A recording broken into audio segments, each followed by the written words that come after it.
Há uma verdade incômoda sobre o funcionamento das instituições brasileiras que poucos estão dispostos a admitir publicamente.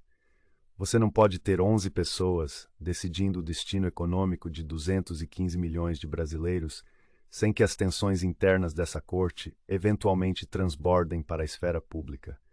Você não pode concentrar tanto poder em uma única instituição sem que as disputas por influência dentro dela se tornem, por si mesmas, uma ameaça à estabilidade que essa instituição deveria garantir. E você certamente não pode esperar que o mercado financeiro brasileiro, um dos mais voláteis do mundo em desenvolvimento, permaneça indiferente quando dois dos ministros mais poderosos do Supremo Tribunal Federal entram em rota de colisão sobre questões que afetam diretamente trilhões de reais em ativos. O que estamos testemunhando agora não é apenas mais uma disputa entre togados. É a exposição crua de fraturas profundas no coração da mais alta corte brasileira. Fraturas que, se não forem contidas, podem desencadear consequências que vão muito além dos muros de mármore do STF. No final de janeiro de 2026, algo extraordinário aconteceu.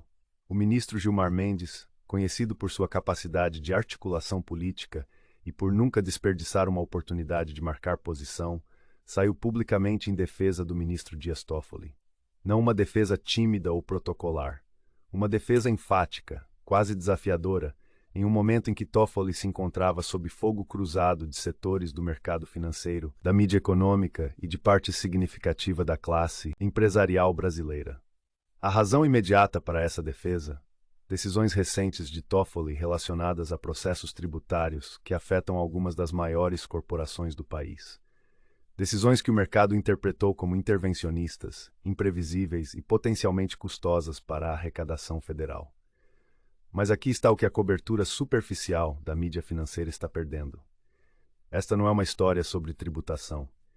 Não é nem principalmente sobre Toffoli. O que está acontecendo é uma reconfiguração fundamental do equilíbrio de poder dentro do STF. E essa reconfiguração está ocorrendo exatamente no momento em que o Brasil enfrenta sua maior crise de credibilidade fiscal desde o impeachment de Dilma Rousseff. Os próximos meses determinarão se o Supremo Tribunal Federal consegue manter sua coesão interna enquanto decide questões que valem literalmente centenas de bilhões de reais.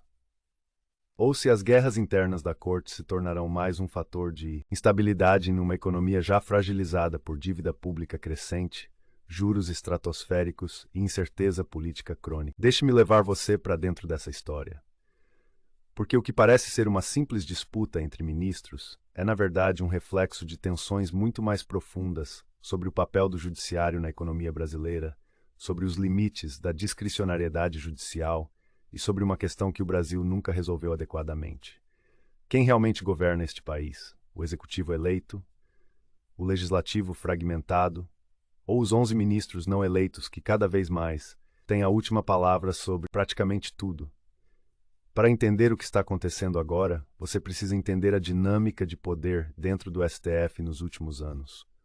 O Supremo Tribunal Federal brasileiro é único entre as cortes constitucionais do mundo, não apenas por sua amplitude de poder, que é extraordinária mesmo para padrões internacionais, mas pela maneira como esse poder é exercido e, crucialmente, pela forma como as alianças e rivalidades internas moldam as decisões da Corte. Dias Toffoli chegou ao STF em 2009, indicado pelo então presidente Luiz Inácio Lula da Silva. Na época tinha 41 anos, o que o tornava um dos ministros mais jovens da história recente da Corte. Sua nomeação foi controversa. Toffoli havia sido advogado-geral da União no primeiro mandato de Lula, um cargo político por natureza. Críticos argumentaram que sua elevação ao Supremo era uma manobra para garantir ao PT um voto confiável na Corte por décadas. Mas Toffoli surpreendeu. Ao longo dos anos construiu uma reputação de pragmatismo e, para desespero de alguns de seus padrinhos políticos, nem sempre votou de acordo com as expectativas do partido que o indicou. Quando se tornou presidente do STF em 2018, herdou uma corte profundamente dividida e um país em crise política pós-impeachment e pós-Lava Jato. Foi durante sua presidência que Toffoli começou a consolidar um poder que ia além do voto individual. Ele controlava a pauta, decidia quando e como os processos seriam julgados, tinha poder de agenda e usou esse poder de forma que muitos consideraram estratégica, outros consideraram autocrática. arquivou inquéritos sensíveis, acelerou julgamentos que interessavam a determinados setores, travou outros que ameaçavam aliados políticos. Gilmar Mendes, por outro lado, é uma força da natureza no STF desde 2002.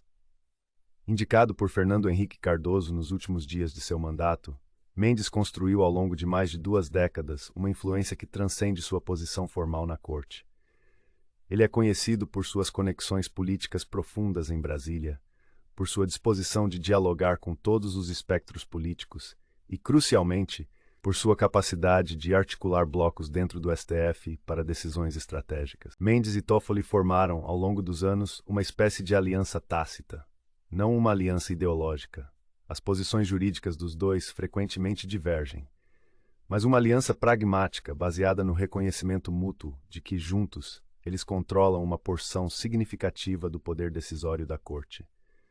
Quando Mendes e Toffoli concordam em algo, é muito difícil para os outros ministros bloquearem. Essa aliança foi testada várias vezes.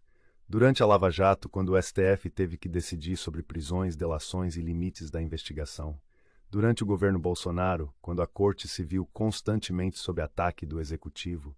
E agora no governo Lula III, quando o STF precisa equilibrar pressões políticas vindas de um presidente que espera lealdade de seus indicados, com pressões econômicas vindas de um mercado cada vez mais nervoso com a trajetória fiscal do país. Mas aqui está onde a história fica interessante, e onde a defesa de Mendes a Toffoli revela camadas que vão muito além da aparência. Nas últimas semanas de 2025 e início de 2026, Toffoli relatou uma série de processos tributários de enorme relevância econômica. Estamos falando de casos envolvendo exclusão de ICMS da base de cálculo de PIS e COFINS, discussões sobre créditos tributários de grandes empresas, interpretações sobre incentivos fiscais estaduais que afetam a guerra fiscal entre estados brasileiros. Em vários desses casos, Toffoli tomou decisões que o mercado considerou surpreendentes. Decisões monocráticas, ou seja, tomadas por ele sozinho, sem levar imediatamente a plenário, que beneficiaram contribuintes em detrimento da Fazenda Nacional.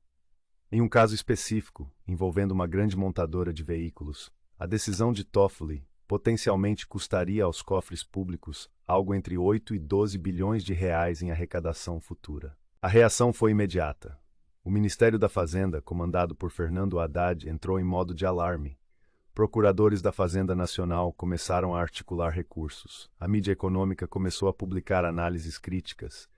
E, mais importante, o mercado financeiro começou a precificar risco fiscal adicional. Em vários desses casos, Toffoli tomou decisões que o mercado considerou surpreendentes. Decisões monocráticas, ou seja, tomadas por ele sozinho, sem levar imediatamente a plenário, que beneficiaram contribuintes em detrimento da Fazenda Nacional. Em um caso específico, envolvendo uma grande montadora de veículos, a decisão de Toffoli potencialmente custaria aos cofres públicos algo entre 8 e 12 bilhões de reais em arrecadação futura. A reação foi imediata. O Ministério da Fazenda, comandado por Fernando Haddad, entrou em modo de alarme. Procuradores da Fazenda Nacional começaram a articular recursos. A mídia econômica começou a publicar análises críticas.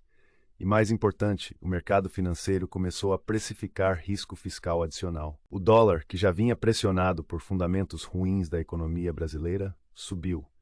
Os juros futuros, que refletem as expectativas do mercado sobre a trajetória da dívida pública, aumentaram. E analistas de grandes bancos começaram a revisar para cima suas projeções de déficit primário do governo federal para 2026. Foi nesse contexto que outros ministros do STF começaram a questionar, ainda que discretamente, as decisões de Toffoli. Não publicamente. O STF tem uma cultura de não criticar publicamente colegas, mas nos bastidores, em conversas reservadas com jornalistas especializados na cobertura do Supremo, alguns ministros deixaram claro que achavam as decisões de Toffoli problemáticas. O ministro Luiz Roberto Barroso, atual presidente do STF, e conhecido por seu rigor técnico e por sua preocupação com a imagem institucional da Corte, teria expressado em conversas privadas seu desconforto com o que ele via como decisões que colocavam o Supremo em rota de colisão desnecessária com o Executivo em um momento delicado. A ministra Carmen Lúcia, uma das vozes mais respeitadas da Corte por sua trajetória acadêmica e por seu histórico de decisões tecnicamente bem fundamentadas, também teria manifestado reservas, não necessariamente sobre o mérito jurídico das decisões de Toffoli, mas sobre o timing e a forma como foram tomadas. E foi aí que Gilmar Mendes entrou em cena. Em uma série de entrevistas e manifestações públicas no final de janeiro, Mendes defendeu enfaticamente Toffoli. Não apenas defendeu as decisões específicas, mas defendeu o direito de Toffoli de tomá-las da forma como tomou. Mendes argumentou que ministros do STF têm e devem exercer sua independência, mesmo quando isso desagrada o executivo ou o mercado. Que decisões monocráticas são parte legítima do funcionamento da Corte. Que críticas vindas do Ministério da Fazenda eram, em suas palavras, tentativas inaceitáveis de pressionar o judiciário. A defesa foi vista por muitos como surpreendente. Mendes, afinal, sempre teve boas relações com o mercado financeiro. Ele frequenta eventos da elite empresarial brasileira. Tem interlocução próxima com presidentes de grandes bancos. Por que, então, ele escolheria esse momento para defender decisões que o mercado via como fiscalmente irresponsáveis? A resposta convencional que circulou na mídia foi que Mendes estava defendendo a independência do judiciário contra pressões externas. Uma narrativa nobre, defensável, mas incompleta.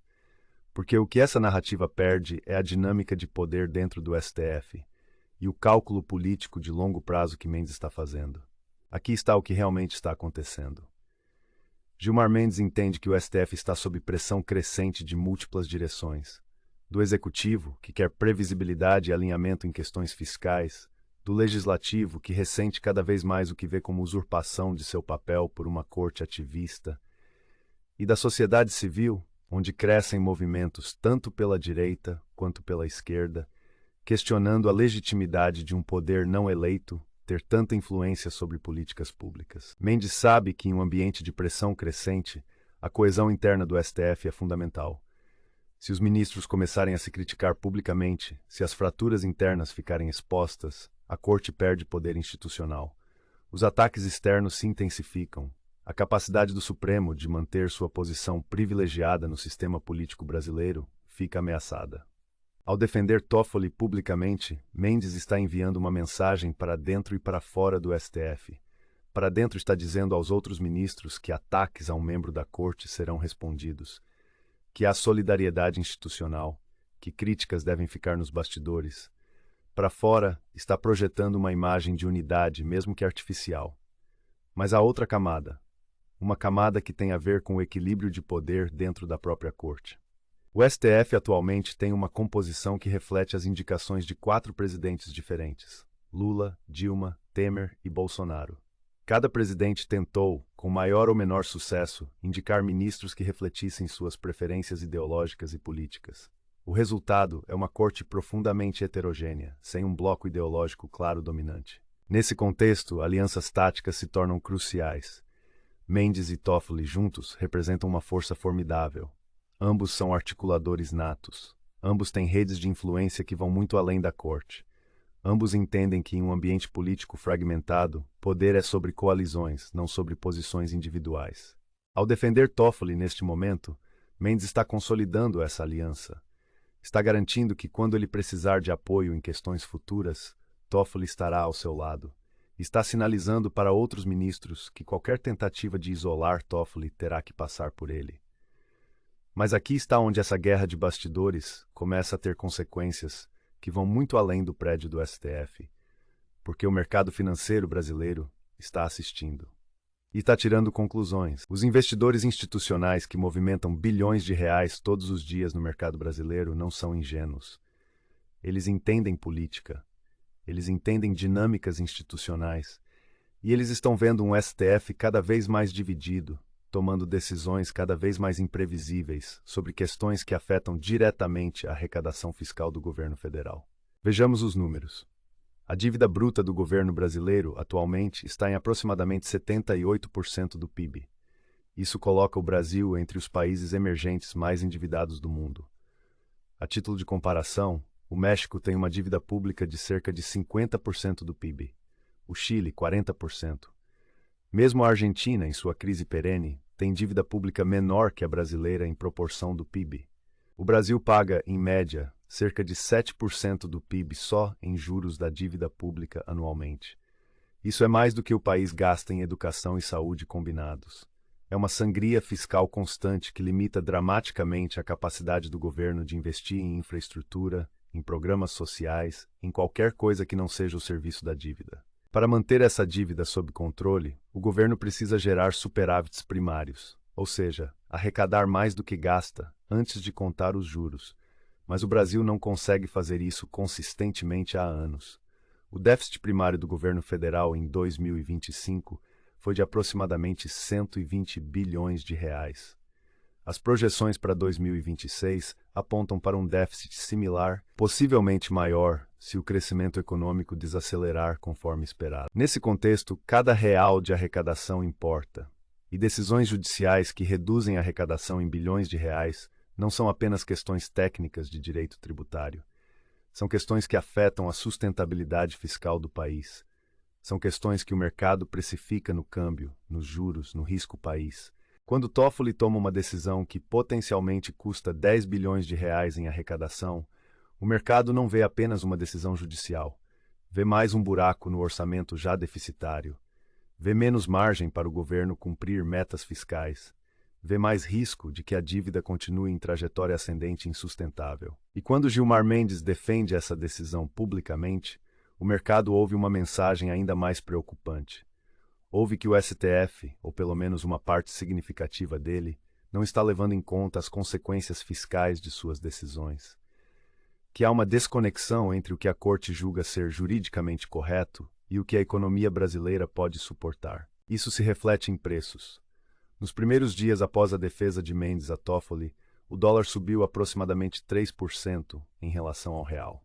Pode parecer pouco, mas em um mercado que movimenta centenas de bilhões de dólares, isso representa uma desvalorização massiva da moeda brasileira. Representa encarecimento das importações. Representa pressão inflacionária. Representa brasileiros comuns pagando mais por alimentos, combustível, qualquer produto que tenha componentes importados. Os juros futuros, que refletem as expectativas do mercado sobre a política monetária do Banco Central, também subiram. A curva de juros para 2027 e 2028 ficou mais inclinada, sinalizando que o mercado espera que o Banco Central precise manter juros altos por mais tempo para conter a inflação e atrair capital estrangeiro para financiar os déficits. Isso tem consequências reais. Um pequeno empresário em São Paulo que precisa de crédito para expandir sua operação vai pagar juros mais altos. Uma família em Minas Gerais que quer financiar a casa própria vai enfrentar prestações maiores. O custo do crédito em toda a economia sobe, o investimento desacelera, o crescimento econômico sofre, e tudo isso por causa de uma disputa aparentemente técnica entre ministros do STF sobre interpretação de normas tributárias. Mas aqui está o que torna essa situação ainda mais complexa e potencialmente perigosa. Essa não é uma disputa isolada. É parte de um padrão mais amplo de tensão crescente entre o judiciário brasileiro, especialmente o STF, e as necessidades da política econômica. Nos últimos anos, o STF tem tomado decisões em áreas que tradicionalmente eram domínio do Executivo e do Legislativo. Decidiu sobre política de meio ambiente, liberando recursos retidos pelo governo federal para projetos ambientais. Decidiu sobre política educacional, determinando percentuais de investimento em educação. Decidiu sobre política de saúde durante a pandemia, estabelecendo diretrizes para lockdowns e compra de vacinas. Cada uma dessas decisões, vista isoladamente, pode ter sido juridicamente defensável. Pode ter sido necessária para proteger direitos constitucionais que o Executivo ou o Legislativo estavam negligenciando.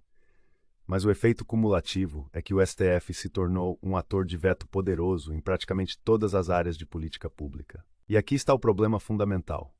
O STF não é eleito. Seus membros têm mandato vitalício até a aposentadoria compulsória aos 75 anos. Eles não respondem a eleitores, não passam por escrutínio periódico em eleições, não podem ser removidos, exceto por impeachment no Senado, algo que nunca aconteceu na história do STF. Isso coloca o Brasil em uma posição única entre as democracias. Mesmo nos Estados Unidos, onde a Suprema Corte tem poder considerável, há limites práticos. O Congresso americano pode, se quiser, limitar a jurisdição da Corte em determinadas matérias. Pode, teoricamente, até expandir o número de juízes. Há mecanismos de checks and balances. No Brasil, esses mecanismos são muito mais fracos. O STF tem, na prática, a última palavra em praticamente tudo. E ao longo dos anos, através de decisões incrementais e expansão de sua própria jurisdição, o Supremo construiu um poder que rivaliza ou até supera os dos outros poderes. Isso funciona razoavelmente bem quando há consenso interno na Corte. Quando os 11 ministros, mesmo discordando em detalhes, compartilham uma visão geral sobre o papel da Corte e sobre os limites de sua atuação. Mas quando essa coesão se quebra, quando diferentes facções dentro do STF começam a puxar em direções diferentes, o resultado é instabilidade institucional que se transmite para toda a economia. E é exatamente isso que estamos vendo agora.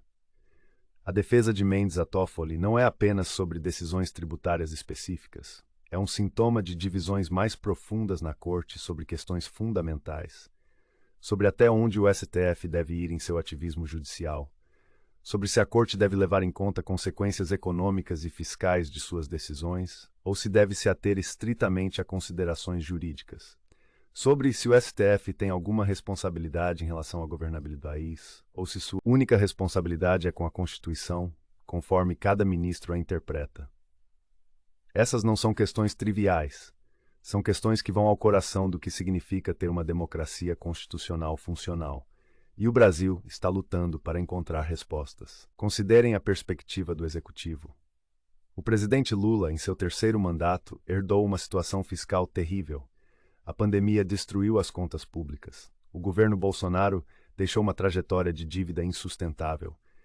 E Lula chegou ao poder prometendo tanto disciplina fiscal para acalmar mercados, quanto expansão de programas sociais para atender sua base eleitoral. Fazer essas duas coisas simultaneamente já seria difícil em circunstâncias normais. Mas torna-se quase impossível quando o STF está tomando decisões que reduzem a arrecadação em dezenas de bilhões de reais. Quando a Corte está, efetivamente, fazendo política fiscal através de interpretações constitucionais. O ministro da Fazenda, Fernando Haddad, um político experiente e acadêmico respeitado, está tentando equilibrar expectativas impossíveis. Ele precisa convencer o mercado de que o Brasil está sério sobre consolidação fiscal. Ao mesmo tempo, precisa atender demandas políticas de um Congresso fragmentado e de movimentos sociais que apoiam o governo. E precisa fazer tudo isso enquanto o STF tira bilhões do orçamento através de decisões judiciais. Não é surpresa que Haddad tenha se manifestado publicamente contra algumas das decisões de Toffoli. Não é surpresa que o Ministério da Fazenda esteja recorrendo agressivamente. Mas aqui está o problema. Quando o Executivo critica decisões do STF, quando há confronto público entre ministérios e ministros do Supremo, o mercado vê conflito institucional. Vê incerteza sobre quem realmente controla a política econômica do país. E incerteza em mercados emergentes como o Brasil traduz fuga de capital, desvalorização cambial, juros mais altos. O Legislativo, por sua vez, está cada vez mais frustrado com o que vê como usurpação de seu papel pelo STF. Deputados e senadores de todos os espectros políticos reclamam privadamente que gastam meses negociando leis complexas, fazendo concessões difíceis para montar maiorias, apenas para ver o STF derrubar essas leis com uma canetada. Há projetos circulando no Congresso para limitar os poderes do STF. Propostas de emenda constitucional para permitir que o Congresso derrube decisões da Corte com maioria qualificada. Projetos para limitar decisões monocráticas de ministros individuais. Até discussões sobre estabelecer mandatos fixos para ministros do Supremo em vez de vitaliciedade até os 75 anos. Nenhum desses projetos tem chance real de passar no curto prazo. O próprio STF já sinalizou que consideraria inconstitucionais muitas dessas propostas, em um exemplo perfeito de circularidade, a Corte defendendo seu próprio poder contra tentativas de limitá-lo. Mas o fato de que essas discussões estão acontecendo, o fato de que há frustração crescente no Legislativo, é mais um indicador de que o arranjo institucional brasileiro está sob tensão. E então há o setor privado. As grandes empresas que operam no Brasil, tanto nacionais quanto multinacionais, estão em um dilema. Por um lado, elas se beneficiam quando o STF decide a seu favor em questões tributárias. Quando Toffoli toma uma decisão que reduz a carga tributária sobre uma empresa, essa empresa lucra. Seus acionistas lucram. Mas essas mesmas empresas também entendem que vivem em um país. que a sustentabilidade fiscal do Brasil afeta suas operações de longo prazo, que um país com dívida pública fora de controle eventualmente enfrenta crise. E crise significa recessão, desemprego, inadimplência, todos os problemas que prejudicam negócios. Então há uma tensão entre o interesse imediato de empresas individuais e o interesse coletivo de longo prazo do setor privado como um todo. E o STF, através de suas decisões fragmentadas e frequentemente imprevisíveis, está exacerbando essa tensão. As implicações internacionais dessa dinâmica também não podem ser ignoradas. O Brasil é a maior economia da América Latina. É membro dos BRICS, embora cada vez mais em uma posição desconfortável tentando equilibrar relações com China e Estados Unidos. É um ator importante em questões globais, como mudanças climáticas e segurança alimentar. Investidores internacionais olham para o Brasil com uma mistura de esperança e ceticismo. O país tem potencial enorme, recursos naturais abundantes, uma população grande e relativamente jovem, uma economia diversificada, mas também tem problemas estruturais profundos que nunca conseguiu resolver. E um desses problemas é a governança institucional. A capacidade ou falta dela de diferentes ramos do governo trabalharem juntos de forma coordenada para enfrentar desafios coletivos. Quando investidores internacionais veem ministros do STF em conflito público, quando veem decisões judiciais gerando volatilidade nos mercados, quando veem falta de coordenação entre judiciário, executivo e política econômica, eles aumentam o prêmio de risco que cobram para investir no Brasil. Isso se manifesta de várias formas. Investimento estrangeiro direto, que é crucial para financiar infraestrutura e transferir tecnologia, fica menor do que poderia ser. Investidores de portfólio, que compram ações e títulos brasileiros, exigem retornos mais altos para compensar o risco percebido. O custo de capital para empresas brasileiras acessarem mercados internacionais aumenta. E tudo isso significa, no final das contas, menos crescimento econômico, menos empregos, menos prosperidade para brasileiros comuns que não têm nada a ver com disputas entre ministros do STF. Olhando para o futuro, há vários cenários possíveis. Nenhum deles é particularmente reconfortante. Cenário 1. O status quo continua. O STF permanece dividido internamente. Diferentes ministros continuam tomando decisões aparentemente contraditórias em questões fiscais e econômicas. O mercado continua nervoso, a volatilidade permanece alta. O Brasil segue em um equilíbrio precário, sempre à beira de uma crise, mas nunca caindo completamente nela. É um cenário de estagnação, não de colapso dramático, mas de oportunidades perdidas e potencial não realizado. Cenário 2. O Executivo e o Legislativo, cansados do que vem como interferência excessiva do STF, movem-se para limitar os poderes da Corte. Isso poderia acontecer através de emendas constitucionais que sobrevivem ao escrutínio judicial, talvez porque a própria composição do STF muda com novas indicações nos próximos anos. Ou poderia acontecer através de confronto direto, com o Executivo simplesmente ignorando certas decisões do STF e apostando que a Corte não tem força política para fazer valer suas decisões. Este seria um cenário de crise institucional. Poderia fortalecer o Executivo no curto prazo, dando ao governo mais liberdade para implementar política econômica sem interferência judicial. Mas viria a um custo enorme para o Estado de Direito e para a credibilidade das instituições brasileiras internacionalmente. Cenário 3. O próprio STF reconhece que precisa exercer mais contenção. Novos consensos emergem dentro da Corte sobre os limites apropriados de sua atuação. Talvez impulsionado por mudanças na composição da Corte nos próximos anos, talvez por percepção de que o poder da Corte está em risco se continuar em rota de colisão com outros poderes, o STF se torna mais deferente em questões de política econômica e fiscal. Este seria o cenário mais otimista. Permitiria que as instituições encontrassem um novo equilíbrio sem crise dramática, mas requereria que ministros do STF, pessoas que chegaram ao auge do poder em suas carreiras e não respondem a ninguém, voluntariamente limitassem seu próprio poder. História sugere que isso é raro. Cenário 4, e talvez o mais preocupante. A situação fiscal do Brasil deteriora ao ponto de crise independente do que o STF faz. A dívida pública continua crescendo. O déficit primário não se fecha. O mercado perde confiança. O Brasil enfrenta uma crise de financiamento, incapaz de rolar sua dívida a taxas razoáveis. Nesse cenário, questões sobre o papel do STF se tornam secundárias. todos os atores institucionais são forçados a cooperar por necessidade absoluta, e o país em flux econômico ao estilo da crise argentina ou da crise grega. Cada um desses cenários tem implicações profundas não apenas para o Brasil, mas para a América Latina como um todo. O Brasil representa aproximadamente metade do PIB da América do Sul. É o país âncora da região. Quando o Brasil vai bem, cria mercados e oportunidades para seus vizinhos. Quando o Brasil está em crise, a instabilidade se espalha. Os países do Mercosul, Argentina, Uruguai e Paraguai, estão observando nervosamente. O bloco já está fragilizado por divergências políticas entre governos de diferentes orientações ideológicas. Uma crise brasileira poderia ser o golpe final em um projeto de integração que nunca cumpriu seu potencial.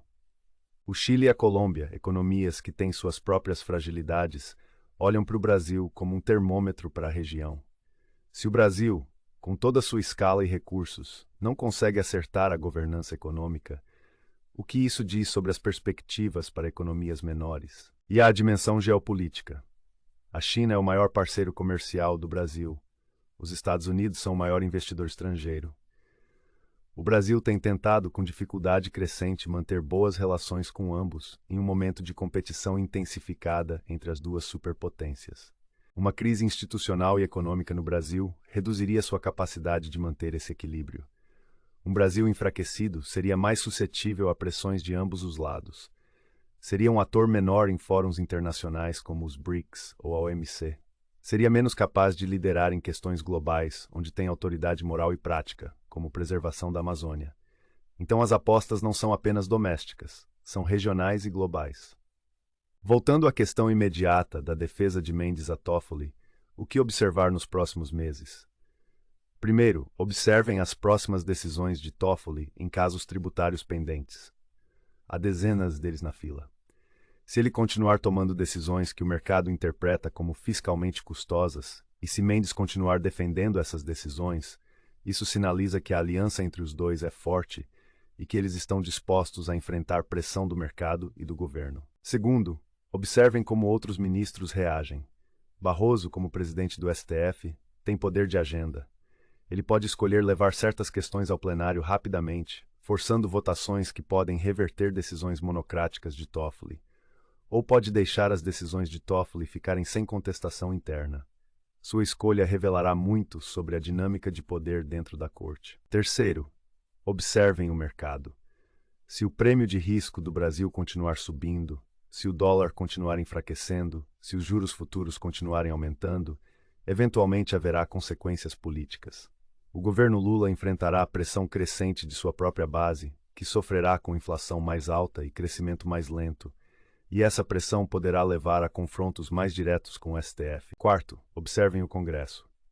Se a frustração com o STF crescer ao ponto de haver apoio real para emendas constitucionais, limitando a Corte, veremos uma mudança fundamental no equilíbrio de poder institucional brasileiro. Mesmo propostas que não passam podem mudar o cálculo político dos ministros, que podem decidir exercer mais contenção para evitar uma reação do Legislativo. E quinto, observem as indicações futuras ao STF. Nos próximos anos haverá aposentadorias de ministros. Cada nova indicação muda a composição da Corte. Lula terá a oportunidade de nomear ministros que, ele espera, serão mais alinhados com suas prioridades. Mas como a história de Toffoli mostra, ministros uma vez indicados têm vida própria. Não são robôs que votam como seus padrinhos esperavam. A questão fundamental que o Brasil precisa responder é esta: qual é o papel apropriado do judiciário em uma democracia? Até onde uma corte não eleita deve ir em moldar política pública?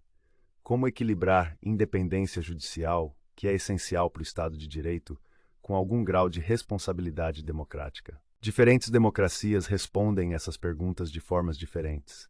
Não há uma resposta certa universal, mas toda democracia funcional precisa de alguma resposta. Precisa de algum consenso, mesmo que imperfeito, sobre os limites do poder judicial. O Brasil, argumentaria eu, nunca alcançou esse consenso. A Constituição de 1988 deu ao STF poderes enormes, mas não estabeleceu mecanismos claros de contenção. O resultado foi uma expansão gradual e contínua do poder da Corte, com poucos checks and balances efetivos. Essa expansão funcionou por um tempo porque havia consenso geral sobre a direção do país. Durante os anos do PT no poder e mesmo durante o governo Temer havia questões controversas, mas havia também um senso compartilhado de que a democracia brasileira, ainda jovem, precisava de proteção. O STF se via e era visto como o guardião dessa democracia. Mas agora, com a democracia mais estabelecida, com menos medo de retrocesso autoritário, as questões mudaram. Não é mais sobre proteger a democracia de ameaças existenciais. É sobre governança cotidiana, sobre política fiscal, sobre taxação, sobre escolhas difíceis de alocação de recursos escassos. E nessas questões não está claro que o STF deveria ter a última palavra. Não está claro que 11 juristas, por mais brilhantes que sejam, têm melhor julgamento sobre política econômica do que economistas, do que o mercado, do que representantes eleitos que respondem a eleitores. Esta é a tensão que está no coração da guerra de bastidores no STF. E esta é a tensão que a defesa de Mendes a Toffoli tanto expõe quanto exacerba. A guerra entre ministros do Supremo não é sobre personalidades, não é sobre egos, embora egos certamente desempenhem um papel. É sobre uma questão constitucional fundamental que o Brasil não resolveu. É sobre quem governa. É sobre os limites do poder judicial em uma democracia. E enquanto essa questão permanece não resolvida, a instabilidade continuará. O mercado continuará nervoso. A política econômica continuará sujeita a incertezas judiciais.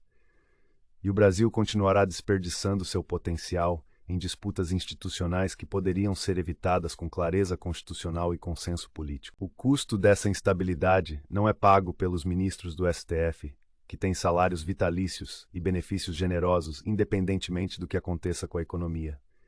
Não é pago por políticos, que sempre encontram formas de se adaptar. É pago por brasileiros comuns, pela família que não consegue financiar uma casa porque os juros estão altos, pelo empresário que não expande sua empresa porque o custo do crédito é proibitivo, pelo trabalhador que perde o emprego quando a economia desacelera. Essas são as verdadeiras vítimas das guerras institucionais em Brasília. E essas são as pessoas que deveriam estar no centro das preocupações de todos os atores institucionais, inclusive e especialmente do STF. Se esta análise ajudou você a entender as camadas ocultas por trás das manchetes sobre o STF, se você agora vê que disputas aparentemente técnicas entre ministros têm implicações profundas para a economia e para a democracia brasileira, então compartilhe este conteúdo. A próxima decisão importante de Toffoli está programada para as próximas semanas. Outros casos tributários bilionários estão pendentes. E a forma como o STF lida com esses casos, a forma como a Corte equilibra considerações jurídicas com consequências fiscais, dirá muito sobre o futuro institucional do Brasil. Estarei aqui para analisar cada desenvolvimento, para conectar os pontos que a mídia mainstream deixa de lado, para explicar por que essas disputas de bastidores importam para a sua vida cotidiana. Deixe sua opinião nos comentários. Você acha que o STF deveria ter mais ou menos poder sobre questões econômicas? Você acha que a defesa de Mendes a Toffoli é sobre princípios ou sobre política? E mais importante, você acha que as instituições brasileiras conseguirão encontrar um novo equilíbrio antes que seja tarde demais? Porque essa é a questão que define este momento. Não é se o Brasil tem instituições fortes. Tem. É se essas instituições conseguem trabalhar juntas de forma coordenada para enfrentar os desafios enormes que o país enfrenta. Desafios fiscais, desafios sociais, desafios de governança. O relógio está correndo, a paciência do mercado é finita. E o custo da inação, o custo de deixar essas tensões institucionais sem resolução, cresce a cada dia. Obrigado por assistir. Até a próxima análise.